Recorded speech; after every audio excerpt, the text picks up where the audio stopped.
तो सबको मेरी आवाज़ आ रही है? हाँ सर। ठीक है।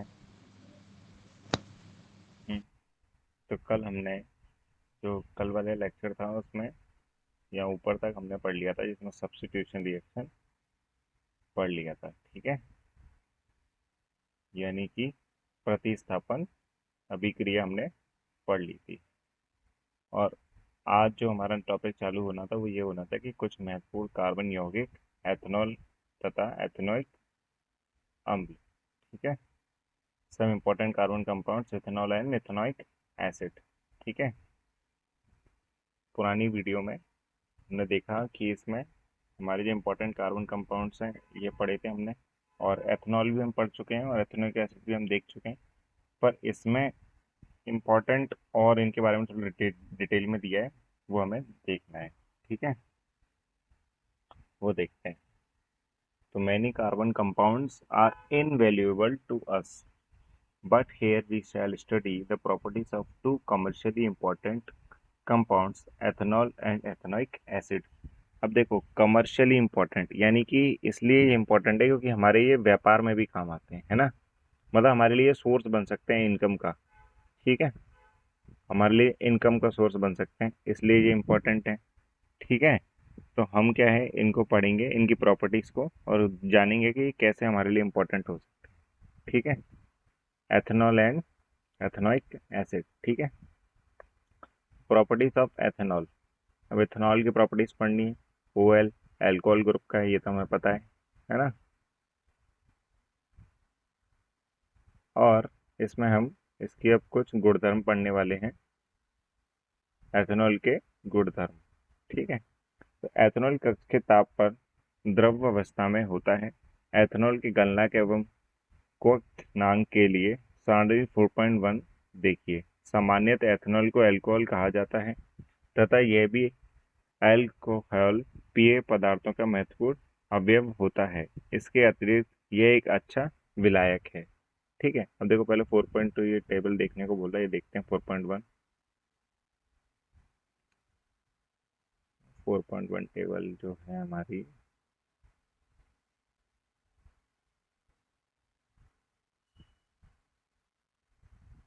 कितनी ऊपर है, ये है शायद, ये 4.4 है, और बहुत पीछे जाना पड़ेगा।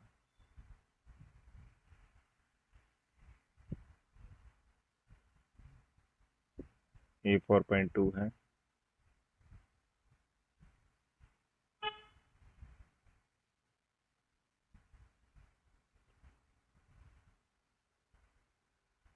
पता नहीं कहाँ है, जाने दो, हम अपना करते हैं। ठीक है, हाँ, हम अपना करते हैं, उसको जाने दो। तो ethanol is a liquid at room temperature, यानी कि सामान्य ताप पर ये रूम टेम्परेचर यानी सामान्य ताप होता है वो, कि एथेनॉल जो है लिक्विड में होता है। किस में होता है? लिक्विड फॉर्म में। ठीक है, for the melting and boiling points of ethanol. ठीक है, अगर हमें इसमें मेल्ट करना हो, इसको बॉईल करना हो। ठीक है, ethanol is commonly called alcohol and is the active ingredient of all alcoholic drinks. तो एथेनॉल एक अल्कोहल है, ये तो हमें पता ही है, हमें अल्कोहल फैमिली का है, ये तो हमें पता ही है। और ये किस लिए यूज हो रहा है? ये एक्टिव इंग्रेडिएंट यानी कि जैसे कोई भी हम चीज़ बनाते हैं तो उसमें जो भी इम्पोर्टेंट इंग्रेडिएंट, मतलब हो गया कि उसमें खाने की चीज़ें, जैसे मान लो कि उसका इम्पोर्टेंट इंग्रेडिएंट, जैसे हम कुछ भी बना रहे हैं तो उसके लिए सबसे इम्पोर्टेंट खाने में जो पड़ रहा है, जैसे पालक पनीर है तो उसमें इम्पोर्टेंट क्या है? पालक और पनीर, है ना। तो वैसे ही ये अल्कोहलिक ड्रिंक्स बनाने के लिए सबसे इम्पोर्टेंट है एथेनॉल, है ना। कि अल्कोहलिक ड्रिंक्स अगर हम बना रहे हैं तो उसमें इम्पोर्टेंट है हमारा एथेनॉल। ठीक है, लोग इसका सेवन भी करते हैं, ये तो हमें पता है। In addition because it is a good solvent, क्यों? क्योंकि ये अच्छी तरह मिक्स हो जाता है।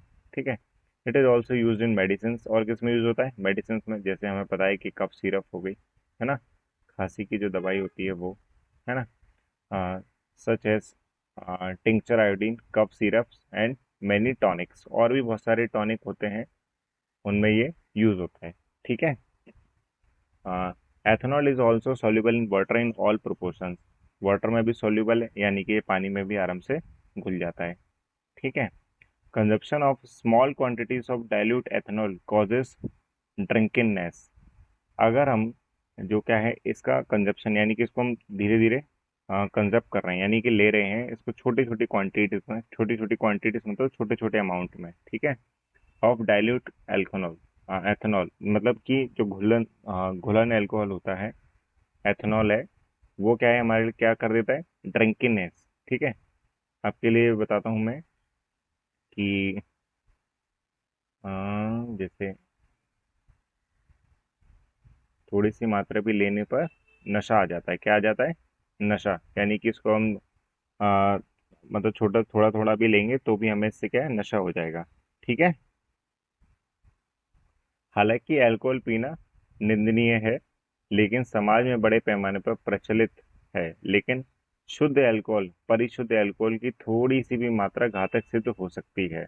काफी समय तक अल्कोहल का सेवन करने से स्वास्थ्य संबंधी कई समस्याएं उत्पन्न होती हैं। ये तो हम लोग देखते ही रहते हैं, पढ़ते भी हैं, ऐड भी आती रहती हैं बहुत सारी चीजें कि अल्कोहल जैसे कैंसर का कारण बन सकता है ना, और शरीर के लिए बहुत हानिकारक होता है। अगर उसको डेली हम सेवन कर रहे हैं तो डेली उसको कंज्यूम कर रहे हैं तो बहुत नुकसानदायक है ना। और जो उसमें लिखा है, लेकिन अगर शुद्ध एथेनॉल हो जैसे परिशुद्ध अल्कोहल तो वो उसकी तो थोड़ी सी भी मात्रा हमारे लिए बहुत ज्यादा घातक हो सकती है, बहुत लीथल हो सकती है, और इससे हमारे लिए हेल्थ के लिए सही नहीं है ना। पर लेकिन अल्कोहल का सेवन तो बड़े पैमाने पर किया जाता है ना। शिक्षक के द्वारा प्रदर्शन, लगभग 2 चावल के आकार के बराबर सोडियम के एक छोटे टुकड़े को एथेनॉल परिशुद्ध में डालिए। आप क्या प्रेक्षित करते हैं, उत्सर्जित गैस की आप कैसे जांच करेंगे। ठीक है, ये देखो, एक एक्टिविटी करने को बोला है, वो देखो। ठीक है, ये देखो, हमने सोडियम के 2 उसमें लिए दाने, उसने बोला यही सोडियम लो, है ना, और बोला कि तू इसमें ये एथेनॉल है, एथेनॉल का फॉर्मूला है ना, C2H5OH। ठीक है, हमने इसमें डाला, ठीक है, हमारा क्या हो गया कि ये सोडियम से जुड़ गया, C2H5, और फिर ये हमारे किससे जुड़ गया, सोडियम से, ONA। ठीक है, और सबसे पहले हाइड्रोजन ही टूटता है, तो जिससे हाइड्रोजन वीक होगा वो टूट जाएगा, हाइड्रोजन निकल गया और Na जुड़ गया, तो हमारा ये बन जाता है सोडियम एथॉक्साइड। क्या बन जाता है, सोडियम एथॉक्साइड। ठीक है, सोडियम एथॉक्साइड। ठीक है, क्या बन जाएगा हमारा, सोडियम एथॉक्साइड। यानी कि सोडियम को अगर हम अल्कोहल में मिला रहे हैं तो हमारा क्या है, हाइड्रोजन गैस रिलीज होगी, और क्या होगा, ये सोडियम एथॉक्साइड बन जाएगा। क्या बन जाएगा, सोडियम एथॉक्साइड। ठीक है, alcohol react with sodium leading to the evolution of hydrogen, यानी कि अगर हम सोडियम से अल्कोहल को मिक्स कराएंगे, सोडियम यानी नमक हो गया साधारण भाषा में, तो उसमें क्या होगा कि हम हाइड्रोजन जो गैस है हमारी वो इवॉल्व हो जाएगी, मतलब निकल जाएगी। ठीक है, with ethanol the other products is sodium ethoxide, और दूसरी चीज क्या बनी हमारी, सोडियम एथॉक्साइड। ठीक है, can you recall which other substance produce hydrogen on reacting with metals. क्या तुम याद करके बता सकते हो कि ऐसे और कौन से सब्सटेंसेस हैं, ऐसे पदार्थ हैं जो क्या है, हाइड्रोजन को प्रोड्यूस करते हैं मेटल के साथ मिक्स करने पे। ठीक है, याद करके बताना। ठीक है, मेटल के साथ ऐसा क्या मिलाएं कि हाइड्रोजन निकल जाए। ठीक है, और देखते हैं second, reaction to give unsaturated hydrocarbon, ऐसी रिएक्शन जिसमें हमें क्या मिलेगा, असंतृप्त हाइड्रोकार्बन मिलेंगे। ठीक है, असंतृप्त हाइड्रोकार्बन मिलेंगे, तो हीटिंग एथेनॉल एट 443 K, यानी कि हम अल्कोहल को अगर हम गर्म करें इतने टेम्परेचर पे, ये केल्विन में नापा हुआ टेम्परेचर 443 है ना, excess concentrated sulphuric acid results in the dehydration of ethanol to gives ethene. क्या बन जाएगा, इथीन। देखो, अगर हमने ये अल्कोहल है हमारा एथेनॉल, एथेनॉल को हमने क्या कहते हैं, H2SO4 पे, H2SO4 तुम्हें पता है एक अम्ल है यानी एसिड है। ठीक है, सल्फ्यूरिक एसिड। ठीक है, क्या है, एक सल्फ्यूरिक एसिड है ये। ठीक है, और इसको हम गर्म कर रहे हैं, गर्म सौंदर्य, एक तरीके से गर्माहट दे रहे हैं। ठीक है, तो इससे क्या हुआ, देखो इसमें कि CH2 और CH2, ठीक है, अलग अलग, और H2O यानी वाटर अलग निकल गया। ठीक है, अब इसमें हमें ये देख सकते हैं कि ये जो चेन बन गई, ये वाली, ये हमारी असंतृप्त बन गई। क्यों? क्योंकि इसमें डबल बॉन्ड बन गया। देख पा रहे हो आप? क्योंकि इसमें क्या बन गया? Double bond. तो ये रिएक्शन हमारी हो गई कि अगर हमें हाइड्रोकार्बन बनाना है, अनसेचुरेटेड हाइड्रोकार्बन बनाना है, असंतृप्त हाइड्रोकार्बन बनाना है, तो हमें 443 के ताप पर एथेनॉल में सल्फ्यूरिक एसिड अम्ल जो है उसके साथ गर्म करेंगे, और गर्म करने पर हमारा एथेनॉल क्या है? हाँ, इथीन बन जाएगा। क्या बन जाएगा? इथीन। देखो, अगर हम इसको लिख भी लें, अगर हम इसको लिख भी लें तो हमारा C2H4 हो गया, है ना? C2H4 है ये, और प्लस हमारा H2O जो कि वाटर है।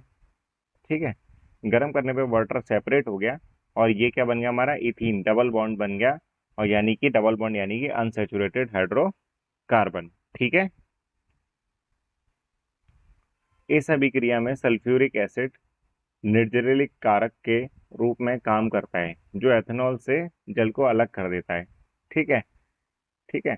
देखो, इसमें हम देख सकते हैं कि वो डिहाइड्रेट कर रहा है। डिहाइड्रेट मतलब होता है जिसमें पानी की कमी हो जाए। डिहाइड्रेट का मतलब क्या होता है बच्चों? जिसमें पानी की कमी हो जाए। ठीक है, यानी कि निर्जली कारक। ठीक है, निर्जली कारक यानी इसका मतलब ये हो गया कि पानी की कमी हो रही है, क्योंकि उसने पानी को तो अलग कर दिया ना एथेनॉल में से। ठीक है ना? यानी एथेनॉल में से अगर पानी निकाल रहा हूँ, पहले हाइड्रोजन गैस निकालनी हो तो हमने क्या किया? सोडियम से रिएक्ट कर दिया। फिर वाटर निकालना हो तो सल्फ्यूरिक एसिड को उसको 443 के टेम्परेचर पे सल्फ्यूरिक एसिड से गरम गरम सौंदर्य उसको प्राप्त किया, जिससे क्या है? हमारा इथीन बन गया और वाटर अलग निकल गया। ठीक है ना? सर निर्जलीकरण भी यही हुआ। हाँ, निर्जली कारक। निर्जली कारक का मतलब होता है कि ऐसी चीज जिसमें पानी की कमी हो जाए। ठीक है, हाँ सर, ये तो समझ गए। निर्जलीकरण भी यही हुआ फिर। हाँ यही हुआ ना, क्योंकि देखो इसमें पानी की कमी हो रही है ना। एथेनॉल में पानी की कमी कब हो रही है? जब हम H2SO4 का गर्म सौंदर्य प्राप्त कर रहे हैं उसको अल्कोहल में, है ना? उसको हीट कर रहे हैं और उसमें यस अल्म सर। डाल रहे हैं ये। तो क्या हो रहा है हमारा? देख रहे हो? Yes sir. ये जो प्रोडक्ट बन गया ये हमारा इथीन बन गया। इसका नाम इथीन है। ठीक है, ये हमारा इथीन बन गया। Sir good afternoon. Good afternoon. ये हमारा इथीन बन गया। ठीक है, ये तो हमारा इथीन बन गया। अब हमारा इथीन बन गया और साथ में वाटर अलग निकल गया। ठीक है, तो हमने ये देखा कि दोनों रिएक्शन में, रिएक्शंस ऑफ एथनॉल्स में देखा कि उसकी रिएक्शन पहले सोडियम से कराई। सोडियम से कराने पे क्या हुआ कि हमारे हाइड्रोजन गैस निकली, और फिर उसके बाद हमने उसके रिएक्शन से क्या बनाया? अनसेचुरेटेड हाइड्रोकार्बन, असंतृप्त हाइड्रोकार्बन बनाया। असंतृप्त हाइड्रोकार्बन बनाने के लिए हमने इतने टेम्परेचर पे उसको सल्फ्यूरिक एसिड के साथ गर्म किया, और गर्म करने पे हमारा इथीन बन गया और वाटर अलग निकल गया। ठीक है, how do alcohols affect living beings? Alcohol कैसे जीवित प्राणियों को प्रभावित करता है? ठीक है, when large quantities of ethanol are consume, जब हम बहुत ज्यादा क्वांटिटी में एथेनॉल को कंज्यूम कर रहे हैं, ठीक है, यानी कि उसका सेवन कर रहे हैं, it tends to slow metabolic process, और इससे क्या है? हमारी बॉडी में जो भी काम हो रहे होते हैं वो सारे धीरे हो जाते हैं। And to depress the central nervous system, और क्या, हमारा जो सेंट्रल नर्वस सिस्टम है, नर्वस सिस्टम जो हमारी बॉडी को आदेश देता है कि कौन सी मसल को क्या काम करना है, वो कमजोर पड़ने लगता है, उसको मतलब डिप्रेस कर देता है, वो काम स्लो करने लगता है। This results in lack of coordination, इससे क्या है? कोऑर्डिनेशन सही नहीं हो पाता, दिमाग कुछ और संदेश दे रहा है, काम कुछ और हो रहा है, और मेंटल कंफ्यूजन, और समझ में नहीं आता क्या होने लगता है। ठीक है, ठीक है, और lowering of the normal in inhibitions and finally stupor. ठीक है, यानी हम पूरी तरीके से एक अपने आपा खो देते हैं अपने ऊपर से। ठीक है, अपने ऊपर से आपा खो देते हैं। ठीक है, यद्यपि व्यक्ति राहत महसूस करता है, मतलब उसको लगता है कि बॉडी आराम कर रही है, ठीक है, लेकिन उसे पता नहीं चल पाता है कि उसके सोचने समझने की क्षमता तथा मांसपेशी बुरी तरह प्रभावित हुई है। उसको पता नहीं चल रहा है कि उसके जो सोचने समझने की क्षमता है वो तो चली गई, और उसकी मांसपेशियां भी बुरी तरीके से प्रभावित हुई हैं, यानी उन पर भी बुरा असर पड़ा है। एथेनॉल के विपरीत मेथनॉल की थोड़ी सी मात्रा लेने से मृत्यु हो सकती है। अगर हम एथेनॉल ना लेते, मतलब एथेनॉल, जो लोग आज एथेनॉल का सेवन करते हैं, अगर हम मेथनॉल लेते तो मेथनॉल लेने से क्या है? व्यक्ति की मृत्यु भी हो जाती थोड़े से मेथनॉल से। यकृत में मेथनॉल ऑक्सीकृत होकर मैथिनल बन जाता है। देखो, यकृत जानते हो, लिवर, ठीक है। लिवर का काम क्या होता है बच्चों, कोई जानता है? ठीक है, सुनो, ठीक है। आ, जो मेथनॉल है, हम अगर हम उसको ऑक्सीडाइज कर दें, ऑक्सीडाइज मतलब उसमें ऑक्सीजन जाके जुड़ जाए, अगर ऑक्सीजन आके जुड़ जाएगी तो क्या होगा, हमारा मेथिनल बन जाएगा। क्या बन जाएगा? मेथिनल। देखो OH होता है, और तुम लोगों को पता है कि और ऑक्सीजन आके जुड़ेगी तो O की O दो हो जाएंगे, है ना, तो दो हो गए, ठीक है। और कार्बन तो वहां पे था ही पहले से, है ना, तो COOH, वो सॉरी CHO हो गया हमारा, है ना, CHO हो गया, OH तो था ही, एक C है। तो इससे हमारा क्या हो गया कि डबल बॉन्ड बन गया O का, है ना, और वो क्या हो जाता है, हमारा Al हो जाता है। क्या हो जाता है? Al, ठीक है। OH से हमारा CHO हो जाता है, CHO, क्योंकि C के संग ये डबल बॉन्ड बना लेता है O लिवर में जाके, तो हमारा जो मेथनॉल है वो मेथिनल बन जाता है ना। क्या बन जाता है? मेथिनल, है ना, ऑक्सीजन के जुड़ने की वजह से। तो methanol reacts rapidly with the components of cells, और जो मेथिनल है वो क्या है, सेल के कंपोनेंट्स के साथ बहुत जल्दी रिएक्ट करता है, ठीक है। It coagulates the protoplasm in much the same way as an egg is coagulated by cooking, ठीक है। उसके बाद क्या कर रहा है कि रुको मैं तुम्हें हिंदी में ही समझाता हूँ ये, ठीक है। तो मैं बता रहा था क्या, हाँ, यकृत में मेथनॉल ऑक्सीकृत होकर मेथनॉल बन जाता है, और मेथनॉल यकृत की कोशिकाओं को घटकों के साथ शीघ्र अभिक्रिया करने लगता है। इस इससे प्रोटोप्लाज्म उसी प्रकार स्कंदित हो जाता है जैसे जिस प्रकार पकाने पर अंडा स्कंदित हो जाता है। आप लोगों ने देखा है, अगर हम एग को बॉईल करते हैं तो क्या हो जाता है ना। तो मेथनॉल चाशरू तंत्रिका को भी प्रभावित करता है, जिससे व्यक्ति अंधा हो सकता है, ठीक है। देखो, अंधा होने के भी इसमें को देखें कि मेथनॉल क्या है, हमारी ऑप्टिक नर्व, ऑप्टिक नर्व क्या होता है बच्चों, जो हमारी आंखों ने जो देखा वो संदेश हमारे दिमाग तक पहुंचाती है, ठीक है, वो नर्व होती है ना। इससे क्या है, हमें अंधापन भी हो सकता है, यानी ब्लाइंडनेस भी हो सकती है, ठीक है। Ethanol is an important industrial solvent, ये क्या है, एक इम्पॉर्टेंट इंडस्ट्रियल सॉल्वेंट है, ठीक है। एथेनॉल एक महत्वपूर्ण औद्योगिक विलायक है, ठीक है। औद्योगिक उपयोग के लिए तैयार एथेनॉल का दुरुपयोग रोकने के लिए इसमें मेथनॉल जैसा जहरीला पदार्थ मिला दिया जाता है, ठीक है। यानी कि जब औद्योगिक उपयोग कर रहे हैं, यानी इंडस्ट्री में जब हम इसका इस्तेमाल कर रहे हैं, तो एथेनॉल में उसका नेगेटिव यूज ना हो, तो हम इसमें क्या मिला देते हैं, क्या मिला देते हैं इसमें बच्चों, मैथेनॉल, ठीक है। मैथेनॉल मिला देते हैं, जिससे क्या है, ये जहरीला पदार्थ बन जाए और लोग इसका गलत सेवन ना करें, जिससे यह पीने योग्य ना रह जाए। वही मैंने बोला था, अल्कोहल की पहचान के लिए इसमें रंजक मिलाकर रंग नीला बना दिया जाता है, इससे विकृत अल्कोहल कहा जाता है। इसमें क्या है, इसकी अगर पहचान करने के लिए इसमें कैसा रंग मिला देते हैं हम, नीला रंग, ठीक है। और इससे क्या है, इससे विकृत अल्कोहल कहा जाता है। क्या कहा जाता है? विकृत अल्कोहल, यानी कि डी नेचर्ड अल्कोहल। उसमें रंग मिला देते हैं तो उसका क्या हो जाता है, डी नेचर्ड अल्कोहल, ठीक है। डाई मिला देते हैं हम अल्कोहल में, और डाई मिलाने से क्या हो गया कि उसका जो कलर है वो ब्लू हो गया, और इससे हमें पता चल गया, वो उसको बस आसानी से पहचान सकते हैं, और इस आसानी से पहचानने वाले अल्कोहल को हम डी नेचर्ड अल्कोहल कहते हैं, ठीक है।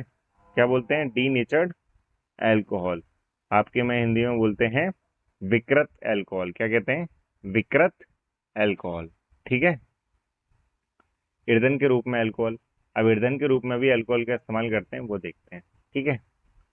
गन्ना सूर्य के प्रकार को रासायनिक ऊर्जा में बदलने में सर्वाधिक सक्षम होता है, ठीक है। गन्ना बच्चों हम सबने खाया है, ठीक है। ये क्या है, सूर्य के प्रकाश को, यानी कि सनलाइट को केमिकल एनर्जी में ट्रांसफर करने में बहुत ही ज़्यादा कैपेबल है। यानी कि इससे क्या है, हमारी जो सनलाइट है, हमारी जो सनलाइट उसको हम केमिकल एनर्जी में चेंज कर सकते हैं, ठीक है। गन्ने का रस मोलसेस सिरा बनाने के उपयोग में लाया जाता है। कौन सा? मोलसेस सिरा बनाने के उपयोग में लाया जाता है, यानी कि गन्ने का जो रस है उससे हम क्या बना रहे हैं बच्चों, उससे हम बना रहे हैं molasses which is fermented to give alcohol, ठीक है। मोलेसिस बना रहे हैं, जिसको अगर हम क्या है, जिसका इस्तेमाल हम किसके लिए कर सकते हैं, एथेनॉल बनाने के लिए कर सकते हैं। किसके लिए कर सकते हैं? एथेनॉल बनाने के लिए कर सकते हैं। बहुत सारी कंट्रीज में now use alcohol as an additive in petrol since it is cleaner fuel which gives rise to only carbon dioxide and water on burning in sufficient air. ठीक है, तो इसका मतलब ये हुआ।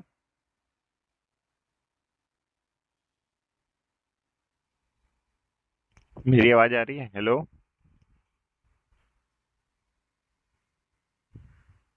क्लास। हाँ, यस कोई कुछ बोल ही नहीं रहा था। मैं म्यूट हो गया, मेरे को पता ही नहीं। Yes sir. हाँ, मैं बोल रहा था कि हाँ, कि ईंधन के रूप हाँ में यस अल्कोहल सर। का इस्तेमाल हम कर सकते हैं, ईंधन यानी कि फ्यूल के रूप में। ये मैंने बताया था तो कि मैंने गन्ने को। समझा आपने कर लिया है सही। नहीं नहीं, गन्ना सूर्य के प्रकाश को रासायनिक ऊर्जा में बदलने के सर्वाधिक सक्षम होता है। जो हमारा गन्ना होता है वो हमारी सनलाइट को क्या है, केमिकल एनर्जी में क्या है, कन्वर्ट करने में बहुत ही कैपेबल होता है। ठीक है, तो गन्ने का जो रस है वो मोलासेस सिरप बनाने के उपयोग में लाया जाता है। यानी कि इसका मतलब हुआ कि जो शुगर केन जूस यानी कि गन्ने का जो रस निकलता है उसको हम इस्तेमाल करते हैं मोलेसिस बनाने के। ठीक है, मोलेसिस एक चीज़ है, अभी आप लोगों को नहीं पता है, एक केमिकल एक तरह का। ठीक है, which is fermented to give alcohol, जिसको अगर हम फर्मेंट करेंगे, क्या करेंगे, फर्मेंट। ठीक है, फर्मेंट का मतलब आपको पता है किसी को? फर्मेंट, ठीक है, फर्मेंट यानी कि जीरा, किडवन, किडवान, पता है इसका मतलब आपको?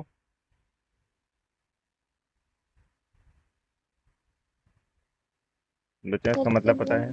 जैसे सर सूख जाना। क्या? जैसे अंगूर अंगूर का सूख जाना सब वो भी एक किडवन कहलाता है।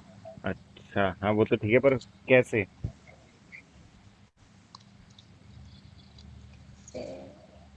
चलो मैं बताता हूँ। देखो, हाँ फर्मेंट का मतलब होता है किसी भी चीज में जब उसको हम कोई भी एक चीज है, ठीक है, जब उसको हम सिंपल बना देते हैं, क्या बना देते हैं, सिंपल। ठीक है, कैसे, या तो बॉईल करके, ठीक है, या उसमें जो भी ऐसी चीजें हैं जो उसे ठोस बना रही थी, या फिर उसको किसी रिएक्ट नहीं होने दे रही थी, ऐसी चीजों को निकाल देना। ठीक है, तो ऐसा काम कौन करता है? बैक्टीरिया करते हैं। कौन करता है? बैक्टीरिया करते हैं, बहुत तरह के, है ना। तो बैक्टीरिया का इस्तेमाल किया जाता है ये सब फर्मेंट करने के लिए। बैक्टीरिया क्या करते हैं, उसको सिंपल बना देते हैं, यही हमारा फर्मेंटेशन होता है। और उसको अगर हम क्या है, जो मोलेसिस बन रहा है गन्ने के जूस से, मोलेसिस, मोलेसिस को अगर हम फर्मेंट करेंगे तो हमें क्या मिल जाता है, अल्कोहल। क्या बन जाता है हमारा? अल्कोहल। ठीक है, यानी कि अल्कोहल। जैसे चीनी होती है, ठीक है, शुगर, ये तो शुगर के इनके दिया है, मैं शुगर का बता रहा हूँ। शुगर को भी अगर हम फर्मेंट करें, ठीक है, शुगर को भी हम फर्मेंट करें ईस्ट से। ईस्ट एक बच्चों, आपको नहीं पता है, अ, एक तरह का बैक्टीरिया समझ लो। ठीक है, ईस्ट से अगर हम इसको फर्मेंट करेंगे ईस्ट की मदद से, तो ये भी अल्कोहल बन जाती है। क्या बन जाती है? अल्कोहल। ठीक है, एथेनॉल बन जाती है। और ऐसी बहुत सारी कंट्रीज में तो अल्कोहल का इस्तेमाल किया जाता है एडिटिव इन पेट्रोल, यानी कि पेट्रोल में मिलाया जाता है ऐसे, क्योंकि ये एक तरह का क्लीनर फ्यूल की तरह काम करता है, यानी कि फ्यूल को साफ करता है। क्या करता है? फ्यूल को साफ रखता है। Which gives rise to only carbon dioxide, जिससे क्या है, सिर्फ कार्बन डाइऑक्साइड एंड वाटर, है ना, यानी ये दोनों बर्निंग होने पे इनसफिशिएंट एयर ऑक्सीजन, क्या है, सिर्फ यही बर्न हो, यानी कि जो भी हमारा फ्यूल है उसमें सिर्फ क्या बर्न हो, सिर्फ क्या, ऑक्सीजन। ऑक्सीजन होने पर केवल कार्बन डाइऑक्साइड एवं जल उत्पन्न करता है। सिर्फ क्या है, जो बाय प्रोडक्ट निकलेगा वो सिर्फ क्या बचेगा, कार्बन डाइऑक्साइड और वाटर, यानी कोई हार्मफुल चीजें नहीं निकल रही है, जैसे पॉल्यूशन निकले, ऐसी कोई चीज जिससे पॉल्यूशन हो, ऐसी चीज नहीं बन रही है। ठीक है ना। अब है एथेनॉइक अम्ल के गुणधर्म। हमने ऊपर एथेनॉल पढ़ा, अब हम एथेनॉइक एसिड पढ़ेंगे। ठीक है, हमने ऊपर एथेनॉल पढ़ा, अब हम एथेनॉइक एसिड पढ़ेंगे। ठीक है, इसके बारे में एक दो चीज तो हम पढ़ चुके हैं कि ये एसिटिक एसिड होता है, विनेगर में पाया जाता है ना। तो ethanoic acid is commonly called acetic acid, यहाँ लिखा भी हुआ है। ठीक है, and belongs to group of acid called carboxylic acid. ये भी हमें पता है कि वो कौन से प्रकारात्मक समूह का है, कार्बोक्सिलिक एसिड। इसमें 5 से 8% सॉल्यूशन पाया जाता है एसिटिक एसिड। 5 से 8% solution of acetic acid in water is called vinegar. ठीक है, कितना, क्या बोलते हैं उसे? विनेगर। ठीक है, क्या बोलते हैं बच्चों से? विनेगर। ठीक है। एसिटिक अम्ल में यस। 3 से 4% विलियन को सिरका कहा जाता है। इसमें देखो 3 से 4 लिखा है, वहाँ 5 से 8 लिखा है हिंदी और इंग्लिश में, ये फर्क कैसे है? ऐसा क्यों है ये? हिंदी वाली बुक में 3 से 4% लिखा है और इंग्लिश वाली में 5 से 8 लिखा है। ठीक है। सर मेरी बुक में यही दिया है। कितना लिखा है तुम्हारी बुक में? यही 3 से 4। 3 से 4 ही होगा। ठीक है। तो एसिटिक अम्ल में तीन से यस चार सर। परसेंट को सिरका कहा जाता है। ठीक है। एवं इससे अचार में परिक्षरक के रूप में इस्तेमाल किया जाता है। इसे अचार में डालते हैं हम विनेगर को। ठीक है, किसको? अचार को। जिससे क्या है, वो खराब नहीं होता। जिससे क्या है, वो खराब नहीं होता। ठीक है। The melting point of pure ethanoic is 290 K, यानी कि एकदम प्योर, यानी कोई मिलावट का ना हो एथेनॉइक अम्ल, तो उसको हम 290 K पे बॉईल कर सकते हैं। यानी कि जब वो क्या कहते हैं, पिघलना चालू होगा, तो पिघलना चालू होगा कितने टेम्परेचर पे होगा? 290 K। And hence it often freezes during winter, और ये सर्दियों में जम भी जाता है। ठीक है। इन कोल्ड क्लाइमेट्स, जब ठंड पड़ती है तो ये जम जाता है। ठीक है। This gave rise to its name glacial acetic acid, और फिर उसका नाम क्या पड़ जाता है? Glacial acetic acid. क्या नाम पड़ जाता है? Glacial acetic acid. क्या नाम पड़ जाता है? Glacial acetic yes acid. Sir. The group of organic compounds called carboxylic acid. ठीक है। तो group of organic compounds called carboxylic acid are obviously characterised by their acidic nature. जाहिर सी बात है, कार्बोक्सिलिक एसिड के जो भी ग्रुप होंगे, जो भी ग्रुप है, वो हमारा एसिड होगा नेचर में, क्योंकि नाम में ही एसिड आ रहा है, ये तो हमें पता ही है ना। Unlike minerals acids like HCl which are completely ionized, carboxylic acid are weak acid। ठीक है। यानी कि जैसे हमारे जो भी मिनरल एसिड होते हैं, जैसे HCl हो गया हमारा, ठीक है, यानी खनिज वाले एसिड जो होते हैं, जैसे हमारा HCl है, वो क्या है, पूरी तरीके से आयोनाइज्ड होता है। आयोनाइज्ड मतलब कि बच्चों देखो मैं बताता हूँ। हालांकि खनिज अम्लों में विपरीत कार्बोक्सिलिक अम्ल दुर्बल अम्ल होता है। कैसा होता है? कमजोर, वीक होता है। ठीक है। कैसा होता है? वीक। ठीक है। खनिज अम्ल जैसे हाइड्रोक्लोरिक अम्ल पूरी तरह आयनीकृत होता है, यानी कि इसको आयोडीन से हम रिएक्ट कराते हैं, इसको और क्या है, उससे उसकी अम्लीयता कम हो जाती है। ठीक है। समझ में आई बात? उससे उसकी अम्लीयता कम हो जाती है। और ये एक रिएक्शन दिया है, रिएक्शन में देखो, एक बीकर रखा हुआ है, बीकर में तार की जाली पे रखा है, नीचे ये स्टैंड है, तिपाई, एक बर्नर लगा हुआ है जिससे इसमें आग लगाई जा रही है, ये पानी है, और ये क्या है? अभिक्रिया मिश्रित युक्त परखनली। ठीक है। और ये परखनली है, परखनली में क्या डाला है इन्होंने? मिश्रण युक्त। इसमें काय का मिक्सचर है? किस चीज का मिश्रण है? परिशुद्ध एल्कोहल का मिक्सचर है। ठीक है। और गैलिसिल एसिटिक अम्ल में कौन सा है? मतलब ग्लेशियल एसिटिक एसिड है। ठीक है। और कम से कम 5 मिनट तक जल हाँ, ऊष्मक्रक गर्म करें, और अब इसे बीकर में उड़ेल दीजिए, जिससे 20 से 50 ml जल हो, तथा उससे मिश्रण को सूंघिए। देखिए, ये ऊपर जो रिएक्शन दी है वो देखो, एथेनोइक एसिड की अभिक्रिया। ठीक है। पहला है हमारा एसिडीकरण अभिक्रिया। क्या है? एसिडीकरण अभिक्रिया। ठीक है। देखो, ईस्टरिफिकेशन क्या होता है बच्चों? जो भी है इसको मार्क कर लो, ये वीवीआईपी है, वेरी वेरी इंपॉर्टेंट। ठीक है। ठीक है। ये हमारा बहुत इंपॉर्टेंट है, स्टीरिफिकेशन। ये आपके में बोर्ड में बहुत बार आ भी चुका है और आ भी सकता है। ठीक है। तो स्टीरिफिकेशन क्या होता है? देखो, esters are most commonly formed by reaction of an acid and alcohol. Ester क्या है? एक प्रोडक्ट है जो हमें कब मिलता है? जब हम एसिड और अल्कोहल की आपस में रिएक्शन कराते हैं। ठीक है। Ethanoic acid reacts with absolute ethanol. ठीक है। जो हमारा एथेनोइक एसिड है, यानी कि एथेनोइक अम्ल, उसको हम रिएक्ट करा रहे हैं अगर पूरी तरह एथेनॉल से, तो in the presence of an acid, और एसिड की प्रेजेंट में। ठीक है। जो कि एक कैटलिस्ट का काम करेगा, उत्प्रेरक का काम करेगा। ठीक है। टू गिव एन ईस्टर, वो ईस्टर बना देगा। देखो, अब तुम इधर देखो, हमने ये क्या लिया, एसिटिक एसिड है जी हमारा, पढ़ा था हमने, CH3COOH प्लस इसमें हमने क्या मिला दिया, C2H5OH। देखो C2H5OH मिला दिया, एथेनॉल और एथेनोइक एसिड को मिला दिया, ठीक है।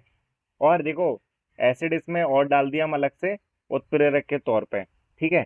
और मिलाने पे हमारा क्या बन गया, देखो ये बन गया हमारा प्रोडक्ट। ये वाटर को अलग हटा दो, ये देखो CH3 डबल बॉन्ड O और CH2 और CH3, ये हमारा बन गया। इसे बोलते हैं ईस्टर। क्या बोलते हैं, ईस्टर। बच्चों क्या बोलते हैं, ईस्टर, ईस्टर। ठीक है, ईस्टर। ये भी यहाँ पर भी ईस्टर ही हो रहा है, यानी इसमें इन्होंने परक नली में एसिटिक एसिड डाला है, ये तो हमने देख ही लिया है ना। ग्लेशियल एसिटिक एसिड डाला था, ये देखो यहाँ पे लिखा भी हुआ है ना। और क्या डाला था इन्होंने, अच्छा सल्फ्यूरिक एसिड की कुछ बूंदे डाली थी, और डाला था हमारा एथेनॉल, ठीक है।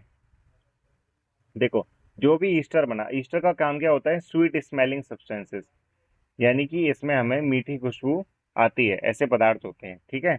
तो they are use in making perfumes. किस काम के लिए होता है ये, परफ्यूम बनाने के। किसके काम आता है ये, परफ्यूम बनाने के। जो भी हम परफ्यूम लगाते हैं वो भी, परफ्यूम में भी अल्कोहल होता है, ठीक है। यस। यस। हाँ, यानी कि ये परफ्यूम बनाने का काम आता है, और ऐसी चीजों में आता है जहाँ पे चीजों में फ्लेवर दिए जाते हो। मैंने कल भी बताया था एक चीज, कि फ्लेवर देने की चीजों में काम आता है, जैसे किसी भी चीज में हमें फ्लेवर देना हो, ठीक है। तो on treating with sodium hydroxide, अगर हम इसी को NaOH से मिला दें, विच इज एन एल्कली, जो कि एक बेस है, the ester is converted back to alcohol. Base मिलाने पे ये वापस क्या बन जाएगा बच्चों, अल्कोहल। वापस क्या बन जाएगा, अल्कोहल। यानी कि अगर हम परफ्यूम को लें और उसको वापस उसमें हम NaOH मिला दें, परफ्यूम प्लस, परफ्यूम पूरा नहीं होता है वो, उसमें हम सिंपल भाषा में बात कर रहे हैं इसलिए परफ्यूम लिया मैंने। NaOH, तो वापस वो अल्कोहल बन जाएगा। वापस क्या बन जाएगा, अल्कोहल, ठीक है। And sodium salt of carboxylic acid, और क्या बन जाएगा, sodium salt of carbonic acid. यानी कि एक रिएक्शन लिखते हैं हम, अच्छा ये इन्होंने कर दी, मैं लिखने वाला था। ये हमारा ईस्टर है, यही है ईस्टर, देखो ऊपर यही है, ठीक है। ये हमारा ईस्टर है,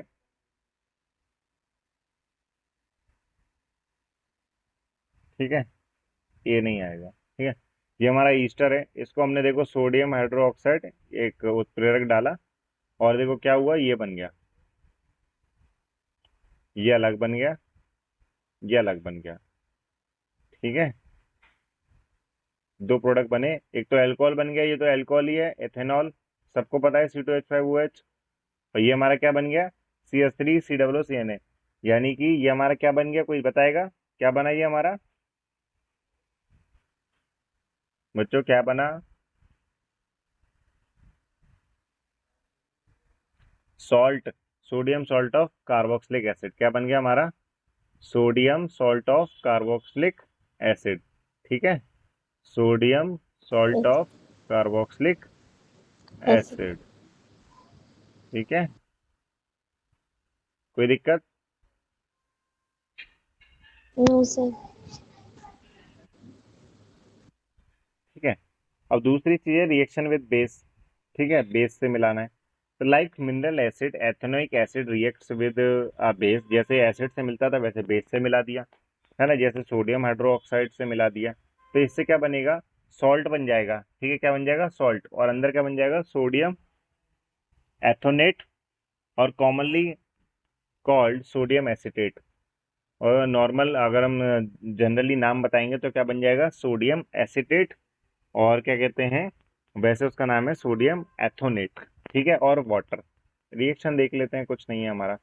NaOH में हमारा हमने एथेनोइक एसिड मिला दिए, ये हमारा एथेनोइक एसिड है, ये हमारा बेस है, NaOH सोडियम हाइड्रोक्साइड, ये मिला दिया, जाहिर सी बात है ये इसके संग रिएक्ट कर जाएगा, वाटर अलग निकल जाएगा, वाटर अलग निकल गया, और हमारा ये जो प्रोडक्ट बना, ये यही तो है। ये और ये सेम है कि नहीं बच्चों, ये और ये सेम है ना। तो इनका जो यस। नाम है, उसका यस नाम सर। हो जाएगा सोडियम एसिटेट। क्या हो जाएगा इसका नाम, सोडियम सोडियम एसिड। एसिटेट, ठीक है। एसिड। Yes sir. ये ये रिएक्शन आप तो खुद से लिखोगे ना तब आपको याद हो जाएंगी, ठीक है। How does ethanoic acid reacts with carbonates and hydrogen carbonates. कह रहे हैं कि एथेनोइक एसिड कैसे रिएक्ट करेगा कार्बोनेट्स के साथ और हाइड्रोकार्बोनेट्स के साथ। ठीक है, देखो आपकी भाषा में बता देता हूँ। ठीक है, ये हमने देख लिया। ये देख लिया क्या? नहीं, ये नहीं देखा, ये रहा। एथेनोइक अल्व कार्बोनेट एवं हाइड्रोजन कार्बोनेट में कैसे अभिक्रिया करता है। ठीक है, आइए जानने के लिए हमें एक क्रियाकलाप करें। क्रियाकलाप देखा जाएगा। ठीक है, पहले यही पढ़ लेते हैं। देखो, कार्बोनेट एवं हाइड्रोजन कार्बोनेट के साथ रिएक्शन करने के लिए एथेनोइक अम्ल कार्बोनेट एवं हाइड्रोकार्बोनेट के साथ अभिक्रिया करके लवण, कार्बन डाइऑक्साइड एवं जल बनाता है। क्या बनाता है? सॉल्ट, कार्बन डाइऑक्साइड एवं वाटर। इस अभिक्रिया में उत्पन्न लवण को सोडियम एसिटेट बोलते हैं। इसमें जो भी नमक बनेगा, जो भी सॉल्ट बनेगा, उसको हम क्या बोलेंगे? क्या बोलेंगे उसको? Sodium acetate. क्या बोलेंगे? Sodium acetate. ठीक है, एसिटिक एसिड के साथ सोडियम बन रहा है तो एसिटेट हो गया। कोई भी रिएक्शन ले लो, उठा लिया हमने। Na2CO3 मिला दिए, ये कार्बोनेट है, सोडियम कार्बोनेट है बच्चों। तो सोडियम इसके संग जुड़ जाएगा और H2O CO2 अलग हो जाएगा। ठीक है, एक और ले लिया, इसमें हमने ले लिया, ठीक है, सोडियम हाइड्रोकार्बोनेट। ऊपर सोडियम कार्बोनेट लिया था, नीचे सोडियम हाइड्रोकार्बोनेट ले लिया, और हमने इसको रिएक्शन करा दी CH3COO CNA से, तो हमारा H2O बन गया और CO2 बन गया। ठीक है, यानी कि देखो, ये तो ऑब्वियस सी बात है कि सोडियम इनके संग रिएक्ट कर जाएगा, क्योंकि ये जो डिस्प्लेस कर देगा, जैसा हमने पहले चैप्टर में पढ़ा था। और हमारा जो हाइड्रोजन है वो हमारा इसमें से O के संग जुड़ जाएगा, और एक O हमारा CO के संग जुड़ जाएगा, जो C अलग हो रहा है उसके साथ। ठीक है, तो हमारे दोनों में सेम ही प्रोडक्ट बन रहा है, बस उसका अमाउंट अलग है कि यहाँ पे दो है, यहाँ पे एक है। ठीक है, तो और इसका मतलब ये है कि हमारा जो प्रोडक्ट बन रहा है उसका नाम है सोडियम एसिटेट। और बाय प्रोडक्ट जो बन रहे हैं वो हमारे बन रहे हैं वाटर और कार्बन डाइऑक्साइड। क्या बन रहे हैं? Water and carbon dioxide. ठीक है, प्रयोग द्वारा प्रयोग द्वारा आप अल्कोहल एवं कार्बोक्सिलिक अम्ल को में कैसे अंतर कर सकते हैं? अंतर बताना है, होमवर्क है। क्वेश्चन हम सारे एक साथ करेंगे, कल वाले क्वेश्चन में आज बताऊंगा एंड में। ठीक है, ऑक्सीकारक क्या है? ये तो बहुत इजी है। ऑक्सीकारक तो बहुत इंपॉर्टेंट है, वो बहुत इजी भी है और इंपॉर्टेंट भी है, मैंने बताया था, है ना। अब आपका है साबुन और अपमार्जक। क्या नाम है? साबुन और अपमार्जक। ठीक है बच्चों, एक चीज देखो, ये जो हम पढ़ रहे थे इसमें हमने ये नहीं पढ़ा था, ये मेरे दिमाग से निकल गया, ये भी याद आ गया, ये टॉपिक पढ़ लिया मैंने। इसके लिए माफ करें। हाँ, तो ये था, देखो, ये जो हमारी रिएक्शन हुई, this reaction is known as saponification. इसे क्या बोलते हैं बच्चों? सपोनिफिकेशन। यानी कि जो वापस हमारा सॉल्ट बन रहा था, सॉल्ट ऑफ कार्बोक्सिलिक एसिड बन रहा था वापस उसमें बेस मिलाने पे, तो वापस बनने वाली प्रक्रिया को बोलते हैं सपोनिफिकेशन। क्या बोलते हैं? सपोनिफिकेशन। ठीक है, हिंदी में भी यही बोलते होंगे, साबुनीकरण। क्या बोलते हैं? साबुनीकरण। ठीक है, क्योंकि इससे साबुन तैयार किया जाता है। इसी प्रक्रिया से क्या बनाया जाता है बच्चों? साबुन। क्या बनाया जाता है? साबुन। जो घर में हम साबुन इस्तेमाल करते हैं वो बनाया जाता है। यानी कि तुम समझ रहे हो कि एथेनॉइक एसिड का इस्तेमाल हमें साबुन बनाने में भी कर रहे हैं, परफ्यूम बनाने में भी कर रहे हैं, तो कितनी इंपॉर्टेंट है हमारे लिए, है ना। साबुन दीर्घ संख्या वाले कार्बोक्सिलिक अम्लों, सोडियम तथा पोटेशियम लवण होते हैं। ठीक है, ये तो पता है हमें, चल गया कि जो हमारे साबुन होते हैं वो क्या है? सोडियम और पोटेशियम के सॉल्ट होते हैं, जिसमें कार्बन की लंबी चेन होती है, जिसमें कार्बोक्सिलिक एसिड की लंबी चेन होती है। ठीक है, जिसमें कार्बोक्सिलिक एसिड की लंबी चेन होती है, यानी कार्बोक्सिलिक एसिड जुड़ा होता है, साथ में क्या जुड़ा होता है? सोडियम और पोटेशियम। क्या जुड़ा होता है बच्चों? सोडियम और पोटेशियम। ठीक है, अब ये यही हमें पढ़ना है आगे। ये रहा, सोप्स एंड डिटर्जेंट। क्या बच्चों? सोप्स एंड डिटर्जेंट कैसे बनते हैं ये देखते हैं। एन ए ऑयल ड्रॉपलेट, ये ऑयल है। ठीक है, देखो, फॉर्मेशन ऑफ मिसेल्स देखते हैं। ये एक्टिविटी है, देखो, एक्टिविटी बोल रही है कि 10 ml वाटर लो, दो टेस्ट ट्यूब में।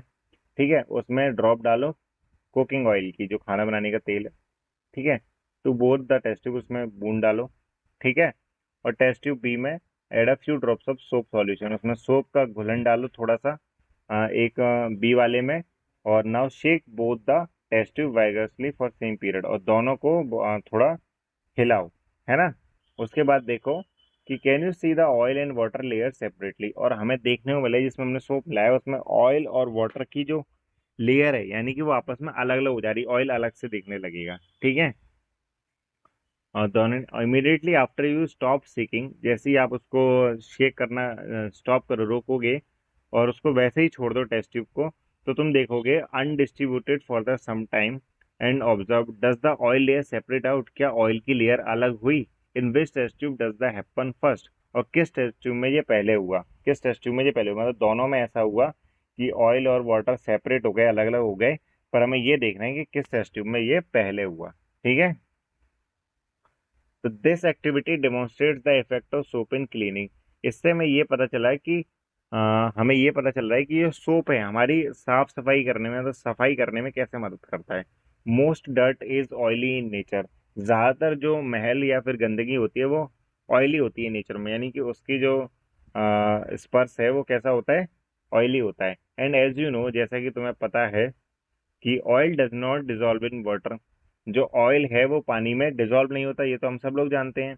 The molecules of soap are sodium और पोटेशियम, है ना, और सोप में क्या होता है, सोडियम और पोटेशियम, ये भी हमने ऊपर देखा था, ठीक है। सोडियम और पोटेशियम का सॉल्ट होता है, और उसके संग क्या होती है, लंबी चेन होती है कार्बोक्सिलिक एसिड की, ठीक है ना। तो जो आयनिक एंड है, soap interacts with the water while the carbon chain interacts with the oil, तो हम ये देखेंगे कि जो हमारा जो सोप है वो वाटर के संग रिएक्ट करेगा, जिसमें हमारा जैसे आयनिक एंड यानी कि जहाँ पे पोटेशियम और सोडियम है, चेन में जो हमारे पोटेशियम और सोडियम है वो वाटर के संग जाके रिएक्ट करेंगे, और जो कार्बन की चेन है ना, while while the carbon chain interact with oil, और जो कार्बन की चेन है वो ऑयल के साथ जाके रिएक्शन करेगी। तो जो सोप के मॉलिक्यूल्स हैं दस फॉर्म स्ट्रक्चर्स कॉल्ड मिसिल्स, क्या बना लेते हैं वो, मिसिल्स, क्या बना लेते हैं, मिसिल्स। हिंदी में देखते हैं क्या बोलते हैं उसे, ये देखो मिशेल है, मिशेल ही बोलते हैं वैसे, ठीक है। साबुन के अणु लंबी श्रृंखला वाले कार्बोक्सिल अम्लों में सोडियम और पोटेशियम के लवण होते हैं। साबुन का आयनिक भार जल के कार्बन श्रृंखला तेल से पारस्परिक क्रिया करती है, इस प्रकार साबुन में अणु मिशेली संरचना तैयार करते हैं। देखो क्या बन रही है, अणु मिशेली संरचना, ये जो संरचना देख रहे हो आप, देखो ठीक है। अभी हमने यही बोला कि जो ये ऑयल है,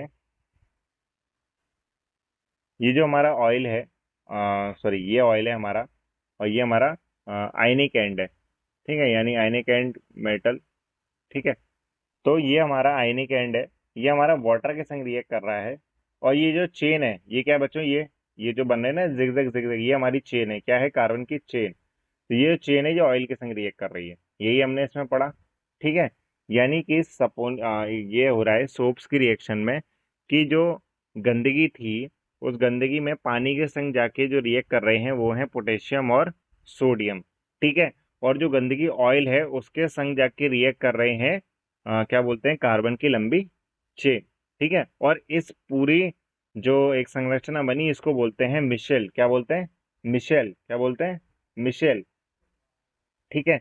जहां अणु एक सिरा तेल कण की ओर तथा सिरा बाहर की ओर होता है, यानी कि आयनिक सिरा जो सोडियम पोटेशियम का सिरा है वो बाहर की ओर होगा, और जो हमारा कार्बन की चेन का दूसरा सिरा है वो हमारा क्या होगा, किसकी तरफ होगा बच्चों, किसकी तरफ होगा, ऑयल की तरफ, ठीक है। इससे पानी में आ, क्या बोलते हैं, रखो एक सेकंड,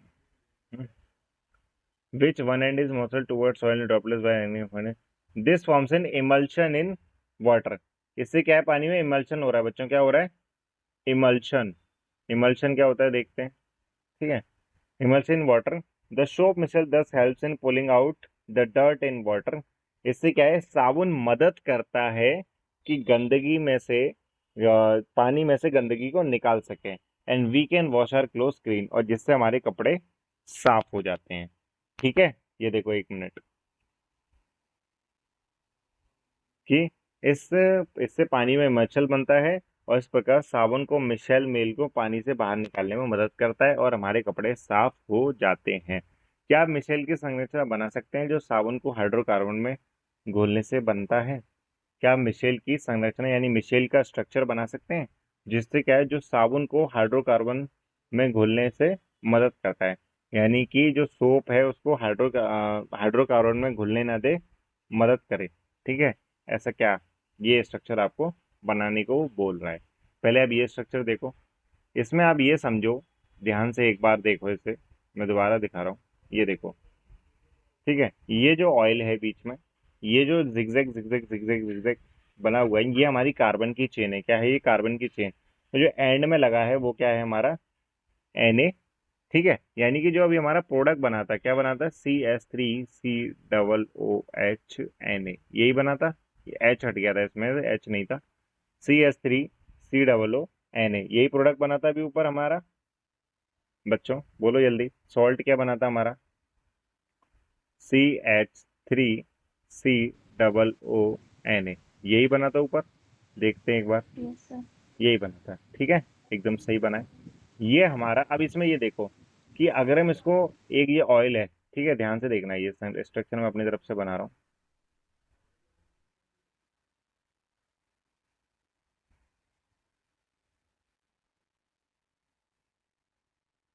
ये हमारा ऑयल है, ठीक है, और इसके अंदर जो चेन लगी है, ये ऐसे करके तो चेन है। अब ये समझो कि यहाँ पे हमारा जो Na, जो इस फॉर्मूले में लिखा था हमने CH3COO Na, तो ये Na है, वो Na एंड में लगा है, और ये CH3 COO, और ये CH3 और COO लगा होगा। ठीक है, पर लेकिन यहाँ पे COO है, और उसके बाद CH3 ये समझ में आ रहा है? यानी कि ये फॉर्मूला इस तरह का लिखा है। मैं आपको बस एक काल्पनिक प्रदर्शन करके दिखा रहा हूँ जिससे आप समझ सकें पूरी तरीके से कि ये जो चेन बनी है CH3COO CNA की, ये किस तरह बनी है। ठीक है, तो Na एंड में है, तो Na एंड में, यानी चेन इस तरह लिखी हुई है। बात समझ में आ रही है? ये बात समझ में आई? ये चेन ऐसे बनी हुई है। ठीक है, Na एंड में आ रहा है, तो Na का काम ये है कि वो पानी के संग जाके रिएक्ट करे, और हमारा जो चेन है कार्बन की, वो ऑयल के संग जाके रिएक्ट करे। ठीक है, ये बात समझ में आ रही है? सर ये एक और बार बता दो, मेरे समझ में नहीं आया। चलो कोई नहीं, ये देखो, ये ऑयल देखने को मिल रहा है आपको बीच में, ये ऑयल देखने को मिल रहा है ये। बीच में। ये जो ये गोले बने ना, ये Na है। ठीक है, और यहाँ पे जो फॉर्मूला लिखा हुआ है वो हमारा ऐसे लिखा है CH3 और C OO। ठीक है, तो उल्टा कर दो, बस उल्टा कर दो। Na एंड में आ रहा है, फिर COO आएगा, फिर CH3 आएगा। ठीक है, और ये यहाँ पे ऑयल आ गया। ठीक है, Na लिखा है, COO आएगा, और CH3 आएगा। ठीक है, Na लिखा है, COO आएगा, CH3 आएगा। अब आ रहा है समझ में? ऐसे चारों तरफ ये जो जिगजैग बना है वो ये फॉर्मूला है, ये समझ लो। ठीक है, यस अब सर। अब ठीक है, ये फॉर्मूला जो लिखा है वो उल्टा लिखा है। ठीक है, इस तरह लिखा हुआ है। सही है, सोडियम बाहर की ओर है और ये फॉर्मूला अंदर की ओर, और ये कार्बन की चेन है। कार्बन की चेन का मतलब है कि एक CH3 नहीं है, काफी सारे CH3 लगे हुए हैं। ठीक है, सोप तो बहुत सारा, बहुत ज्यादा होता है ना, हम लोग एक थोड़ी ना अड़ू लिया है सोप का, हमने पूरा सोप मिलाया है। ठीक है, यस अब समझ में आ गया? यस। हम्म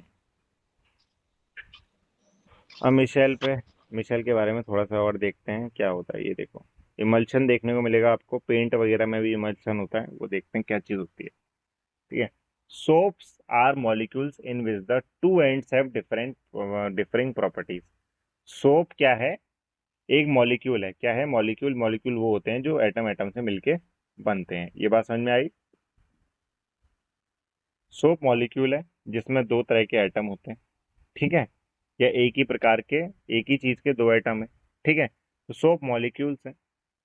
इसमें हमारे दो एंड है, दो एंड यानी कि दो किनारे हैं, है ना, और दोनों किनारों की अलग अलग प्रॉपर्टी है, ये तो हमने देख लिया।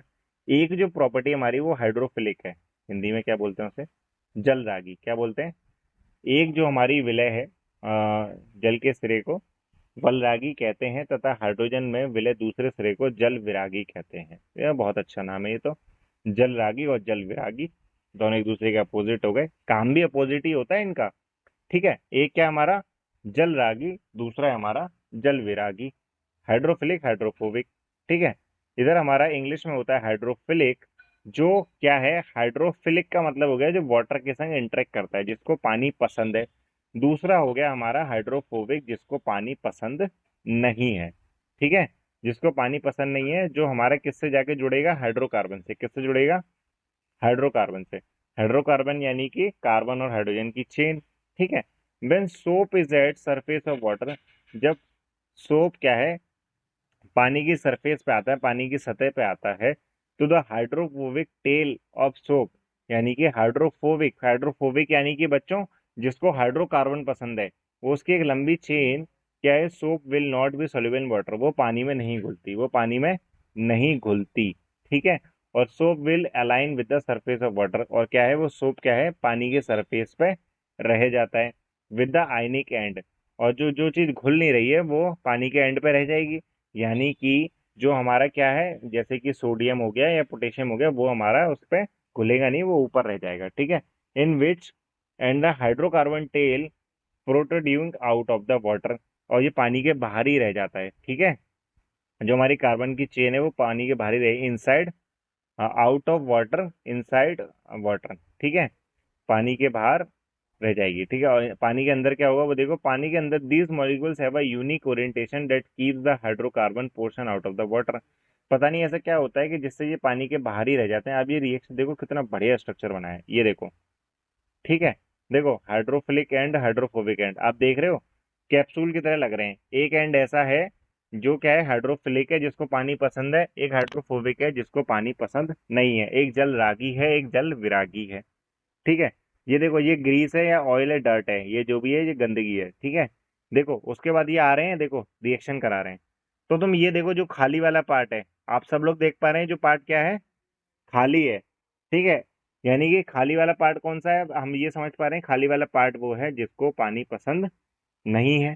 ठीक है, जिसको नहीं पसंद वो जाके उससे ऑयल से जाके मिल रहा है, और जिसको पसंद है वो जाके पानी में घुल जाएगा। ये देखो पूरी तरह, और ये क्या है, इसको पानी से अलग कर दिया। देखो आप देख पा रहे हैं कि वो जैसे ही उस पर चिपक गया जाके सोप, पानी से अलग हो गए। देखो हो गए, पानी की सतह से ऊपर आ गए कि नहीं। वो झाग देखा है आपने गंदगी, जब पानी में कपड़े धोते हैं तो झाग होता है, जो गंदगी वो ऊपर आ जाती है, देखा है आपने। Yes sir. वो पानी के नीचे जाती है कभी, जाती है। नहीं जाती।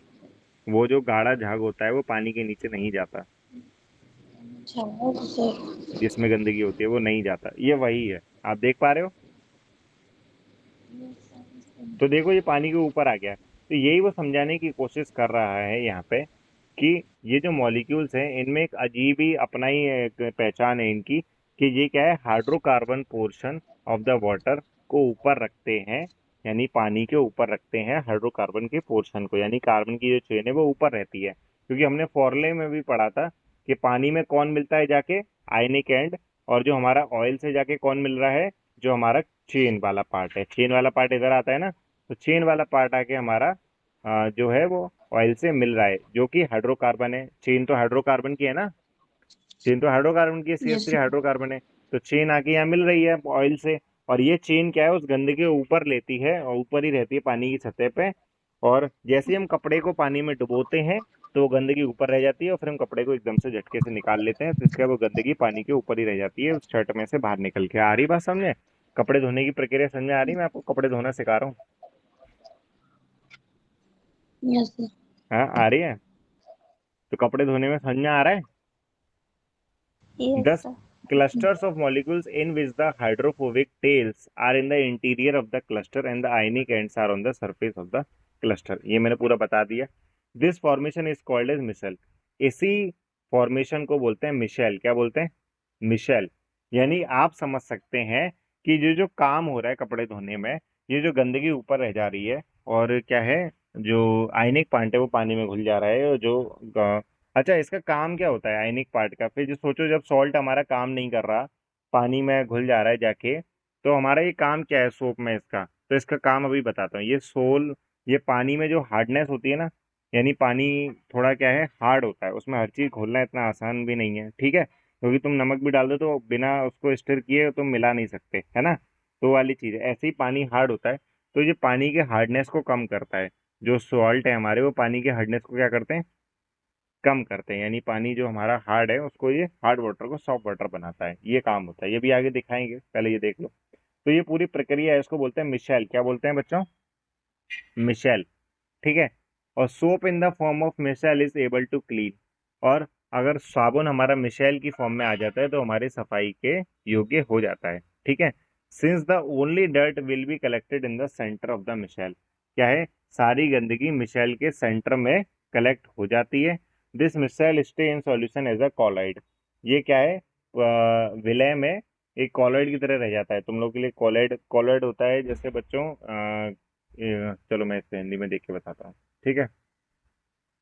यहाँ एक अड़ुओं का बड़ा गुच्छा बनने के कारण होता है, जिसमें जल विरागी पूछें गुच्छे के आंतरिक हिस्से में होती हैं, हम्म, जिसका जबकि उसका आयनिक सिरा गुच्छे की सतह पर होता है। इस संरचना को मिशेल कहते हैं। मिशेल के रूप में साबुन स्वच्छ करने के सक्षम होता है, क्योंकि तेलीय मैल मिशेल के केंद्र में एकत्र हो जाता है। मिशेल वलयन को कोलाइड के रूप में बने रहते हैं। कोलाइड मतलब ऐसी चीज हो गई बच्चों, मैं बता देता हूँ, जो मतलब घुलती नहीं है ना, एक गुच्छा सा बन जाता है जो घुलनशील नहीं होता है, ठीक है।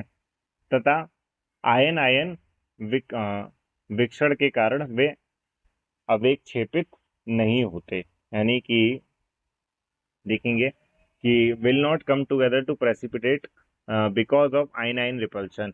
यानी कि वो आपस में नहीं मिल रहे हैं क्योंकि उसमें आयन आयन यानी कि सेम चार्जेस आ रहे हैं, पॉजिटिव पॉजिटिव, इसलिए वो आपस में नहीं मिल रहे। तो इससे क्या हो रहा है कि the dirt suspended in the micelle is also easily rinsed away. और जो गंदगी है वो जो उसमें बनी हमारी, वो इजीली आराम से निकल जाती है। यानी इसका एक कारण ये भी है कि जो गंदगी है वो भी चार्ज सेम है, और जो हमारा मिशेल बना है इसका भी चार्ज सेम है। इस वजह से क्या है, वो एक दूसरे को आपस में नहीं मिल रहे हैं, ठीक है। एंड ऑल्सो साफ आराम से निकाला भी जा सकता है। The soap micelles are large enough to scatter light. अच्छा, ये लाइट को स्कैटर करने के भी काम आते हैं, लाइट को फैलाने के, ठीक है। सोप मिसल्स और किस काम आते हैं, लाइट को फैलाने के। क्यों? क्योंकि ये इसमें गंदगी ऑयल वगैरह है, इस वजह से, है ना। Hence a soap solution appeared cloudy. इसलिए ये हमारा कैसा दिखता है हमें, क्लाउडी, यानी बादल जैसे दिखते हैं, झाग दिखता है ना हमें, ठीक है। हो, मुश्किल था पर लेकिन अच्छा था, ठीक है। आप लोग ये एक बार और पूरा रीड करना, तब आपको अच्छे से समझ में आ जाएगा, ठीक है। चैप्टर खत्म। खत्म। 4-5 लाइन बची हैं, वो देख लेते हैं, ठीक है। Have you ever observe while bathing that foam is formed with difficulty and also insoluble substance scum remains after washing with water? हमने क्या नोटिस किया है कि जब हम नहाते हैं तो झाग बनता है, वो क्या है, बड़ी foam is formed with difficulty, मुश्किल से बनता है। एंड एन इनसॉल्युबल सब्सटेंस, जो कि घुलता नहीं है, ठीक है, उसमें स्कम होता है जो कि घुलता नहीं है। Remains after washing with water, पानी से धोने के बाद भी वो घुलता नहीं है। This is cause by the reaction of soap with the calcium and magnesium salt. ऐसा इसलिए होता है क्योंकि हम जो सोप है उसकी रिएक्शन किससे करा रहे हैं, कैल्शियम और मैग्नीशियम के सॉल्ट से, ठीक है। Which causes the hardness of water, जिससे क्या है, पानी क्या हो जाता है, हार्ड हो जाता है। यही मैं अभी बोलने वाला था ना, उन सॉल्ट का काम होता है, पानी क्या है, जो पानी के हार्डनेस से रिएक्ट करता है। Hence you need use a large amount of soap, हमें ज्यादा सोप की जरूरत पड़ेगी। This problem is overcome by using another class of compounds called detergent as cleaning agents, ठीक है।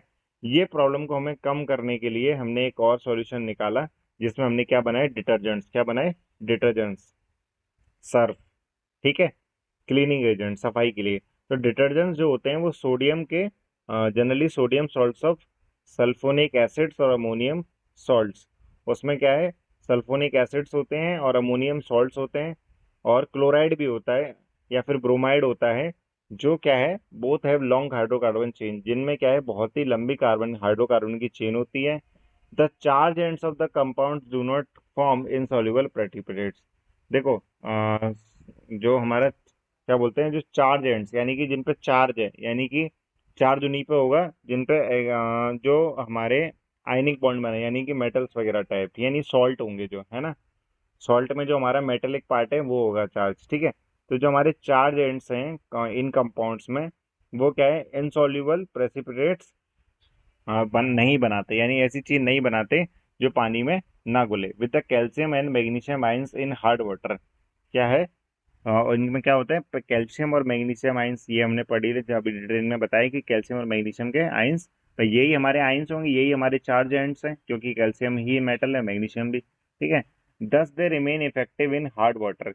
ये क्या है, इफेक्टिव होते हैं हार्ड वाटर में, यानी कि हार्ड वाटर में ये अपना प्रभाव दिखाते हैं। Detergents are usually use to make shampoos. Detergent किस काम आते हैं, ज्यादातर शैम्पू बनाने के और प्रोडक्ट ऑफ क्लीनिंग क्लोथ, या फिर कपड़े धोने के, या फिर ऐसी चीजें, कपड़े धोना, शैम्पू, है ना। और तुमने वो इजी वीजी देखा होगा, वो सब इन चीजों में डिटर्जेंट्स काम आते हैं, ठीक है। रटने वाली चीज है, ठीक है। चलो, हमने ये चैप्टर पूरा कर लिया, जो कि बहुत बड़ा चैप्टर था, ठीक है। और हमारा बचा है थोड़ा सा। देखो, बाकी के क्वेश्चंस तो आपके लिए होमवर्क हो गए, ठीक है। और जिसको जो भी डाउट है वो पूछ सकता है, पर पहले हम, ये भी होमवर्क के क्वेश्चन है एनसीईआरटी के, पर जो क्वेश्चन मैंने कल दिए थे वो मैं करा देता हूँ, ठीक है।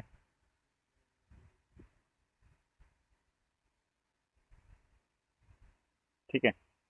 Why is the conversion of ethanol to ethanoic acid and oxidation reaction, ये कल कराया था, यही क्वेश्चन है ना वो।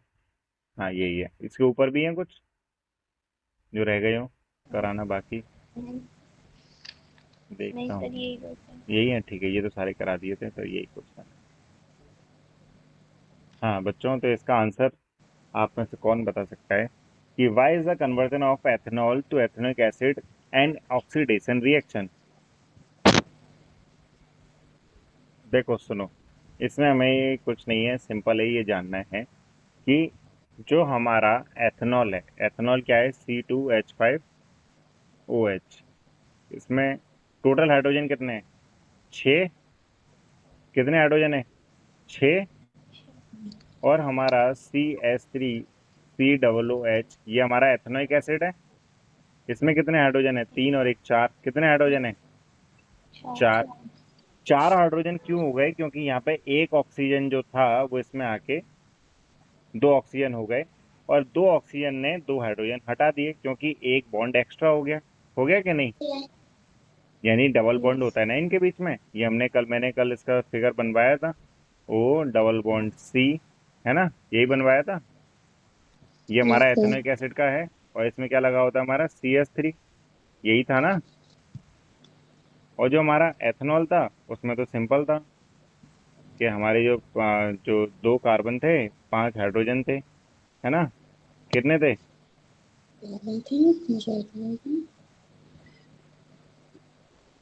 और यहाँ पे O और H लगा था, ये हमारा एथेनॉल है, और ये हमारा एथेनोइक एसिड है, सब लोग देख पा रहे हैं, यस। ठीक है। इसमें आप देख पा रहे हैं, एक बार इसको सही से लिख देता हूँ, वो को दिक्कत ही नहीं होगी, ठीक है। तो हमारा O जो है यहाँ पे, ये हमारा एथेनॉल है, ये हमारा एथेनोइक एसिड है। अब ये देखो, यहाँ पे O डबल हो गया, और इसने हमारे 2 हाइड्रोजन कम कर दिए। इसका मतलब ये हो गया कि यहाँ पे जो ऑक्सीजन आया, ऑक्सीजन जुड़ गया और हाइड्रोजन हट गया। इसका मतलब ऑक्सीजन का जुड़ना और हाइड्रोजन का हटना ही तो ऑक्सीडेशन कहलाता है। ऑक्सीकरण क्या कहलाता है, ऑक्सीजन का जुड़ना कहलाता है ऑक्सीडेशन, और हाइड्रोजन का हटना भी कहलाता है ऑक्सीडेशन। तो इसका मतलब है कि यही ऑक्सीकरण हो गया। आगे बात समझ में, तो इसका आंसर इजी है, आगे समझ में।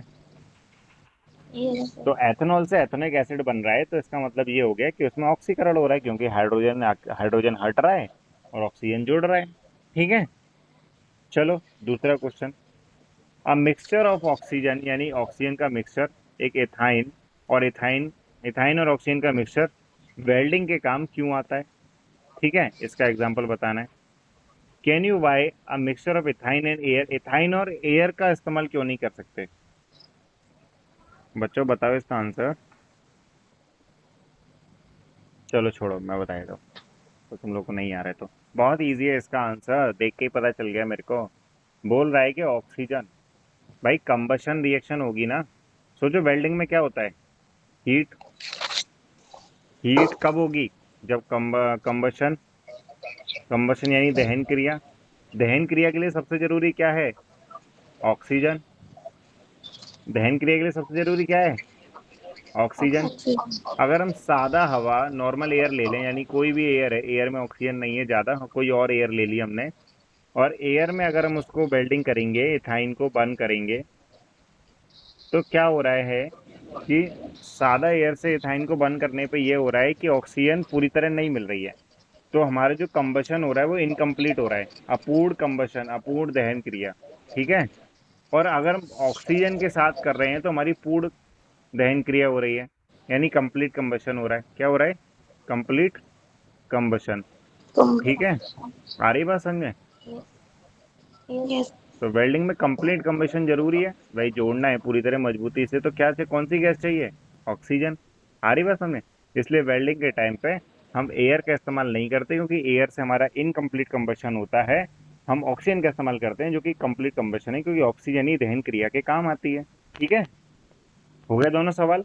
यस। Yes sir. बाकी जो सवाल हैं, पहले आप चैप्टर दोबारा रीड करेंगे, इस वीडियो को दोबारा देख लेना। ये वीडियो 1-2 घंटे में डल जाएगी। और उसके बाद आप लोग ये वाले जो क्वेश्चन है इनको कोशिश करना करने की। ठीक है, कोई भी नेट से नहीं करना, अपने आप करना। ठीक है, और ये वाले क्वेश्चंस भी कोशिश करना, नहीं आएगी तो मैं तो बता ही दूंगा। ठीक है। और यस फिर सर। चलो अभी ये वाला बताओ, ethyne with the molecular formula C2H6 has. तो कोवेलेंट बॉन्ड पूछ रहा है, कोवेलेंट बॉन्ड कितने होंगे, चलो ये आप लोग पहले पढ़ लो चैप्टर को, फिर बता देना। ठीक है। यस ब्यूटेनॉन तो सर। बहुत इजी है, जो मैं स्ट्रक्चर भी बनवा चुका हूँ, कीटोन ग्रुप का है ना। Yes while sir. Cooking if bottom of vessel is getting blackened, ये भी बताया था मैंने, काला पड़ जाता है। On the outside it means that incomplete burning, बताया था मैंने। हाँ सर। हाँ, the fuel yes is sir. Not burning completely, जो फ्यूल है वो पूरी तरह बर्न नहीं हो रहा है। ठीक है।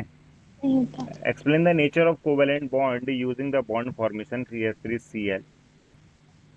आप लोग ये बॉन्ड पढ़ना, आबंद। ठीक है। और इस इनके इलेक्ट्रॉन डॉट स्ट्रक्चर बनाने, ये तो आपको करना ही करना है कल। ठीक है, ये मैं चेक करूंगा, ये करना ही करना है, मैं करवाऊंगा कल। ठीक है, उसके बाद हम नया चैप्टर पढ़ेंगे। ठीक है। फिर बाकी ये क्वेश्चंस भी आपको करवाऊंगा, मैं कल बताऊंगा कौन से इंपॉर्टेंट है, पहले आप इतना काम करें। ठीक है। ठीक है क्लास। यस। हाँ बोलो। Yes sir. बोलो, कशिश कुछ कह रही थी। सर F2 का स्ट्रक्चर कैसे बनेगा? सोचना है क्या चीज, पहले पता लगाओ। एफ क्या होता है। F fluorine. ठीक है, तो अपने पता लगा लेना। ठीक है, चलो क्लास, ठीक है, खत्म करूँ class. Yes sir. Yes sir.